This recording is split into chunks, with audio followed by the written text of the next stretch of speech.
Hello, Kira. How are you? Fine, thanks, Paul. How are you? Well, thanks. It's good to see you.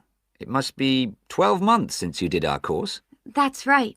It's nice to come back and say hello. What course did you enroll in? Actually, I went straight into third-year pharmacy. They credited me with 2 years, which probably made it more difficult for me. On the other hand, you were lucky to be granted credits. Is that why you chose the course?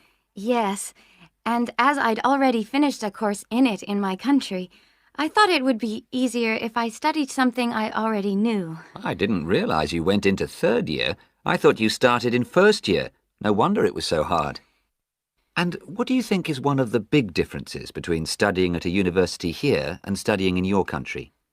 Well, I found it very difficult to write assignments because I wasn't familiar with that aspect of the system here.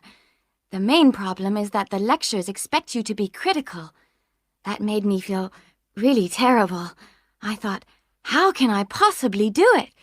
How can I comment on someone else's research when they probably spent 5 years doing it? I think a lot of people who come from overseas countries have similar problems. But after a while, it became easier for me. People expect you to have problems with the process of reading and writing, but in fact, it is more a question of altering your viewpoint towards academic study. How was the content of the lectures? Was it easy for you? I didn't really have many problems understanding lectures. The content was very similar to what I'd studied before. And what about the lecturers themselves? Are they essentially the same as lecturers in your country? Well, actually, no. Here they're much easier to approach.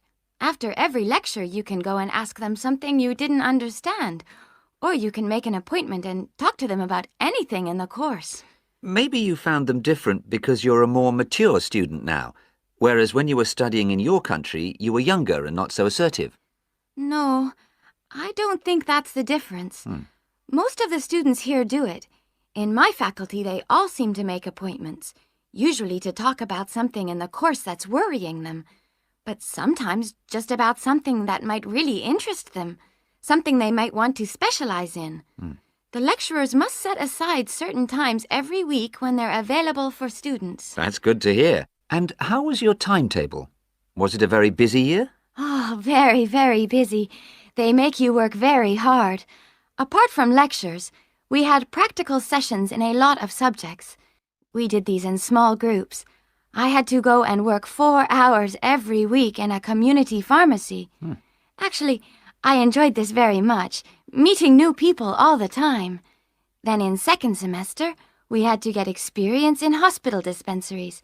So every second day we went to one of the big hospitals and worked there. And on top of all that, we had our assignments, which took me a lot of time. Oh, I nearly forgot. Between first and second semesters, we had to work full-time for 2 weeks in a hospital. That does sound a very heavy year. So, are you pleased now that you did it? Do you feel some sense of achievement? Yeah, I do feel much more confident, which I suppose is the most important thing. And have you got any recommendations for people who are studying from overseas? Well, I suppose they need very good English.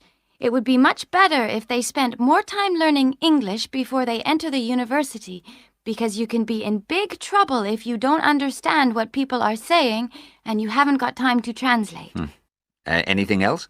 Well, as I said before, the biggest problem for me was lack of familiarity with the education system here. It sounds as if it was a real challenge. Congratulations, Kira. Thanks, Paul. Good morning. Today I'd like to present the findings of our Year 2 project on wildlife found in gardens throughout our city. I'll start by saying something about the background to the project, then talk a little bit about our research techniques, and then indicate some of our interim findings. First of all, how did we choose our topic? Well, there are 4 of us in the group, and one day, while we were discussing a possible focus, 2 of the group mentioned that they had seen yet more sparrowhawks, one of Britain's most interesting birds of prey, in their own city centre gardens, and wondered why they were turning up in these gardens in great numbers. We were all very engaged by the idea of why wild animals would choose to inhabit a city garden. Why is it so popular with wildlife when the countryside itself is becoming less so?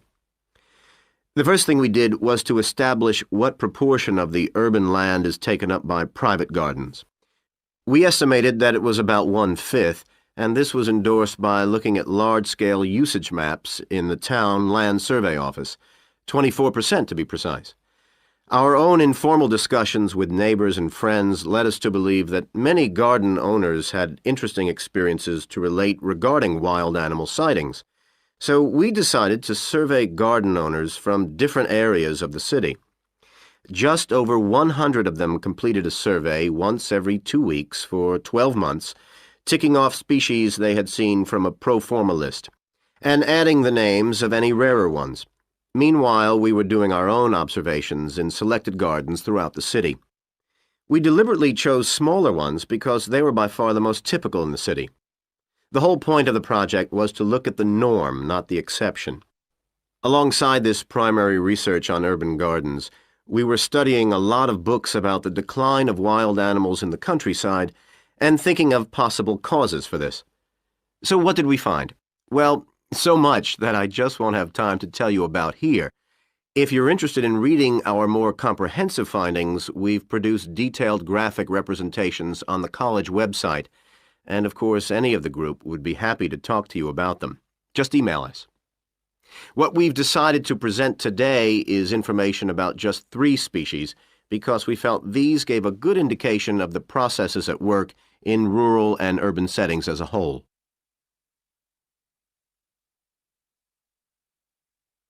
The first species to generate a lot of interesting information was frogs, and there was a clear pattern here. They proliferate where there is suitable water. Garden ponds are on the increase, rural ponds are disappearing, leading to massive migration to the towns. Hedgehogs are also finding it easier to live in urban areas, this time because their predators are not finding it quite so attractive to leave their rural environment, so hedgehogs have a better survival rate in cities. We had lots of sightings, so all in all, we had no difficulties with our efforts to count their numbers precisely. Our final species is the finest of bird singers, the song thrush. On the decline in the countryside, they are experiencing a resurgence in urban gardens because these days gardeners are buying lots of different plants, which means there's an extensive range of seeds around, which is what they feed on. Another factor is the provision of nesting places, which is actually better in gardens than the countryside. Hard to believe it, but it's true. Incidentally, we discovered that a massive new survey on song thrushes is about to be launched, so you should keep an eye open for that. Now, I'd be happy to answer any questions you may have.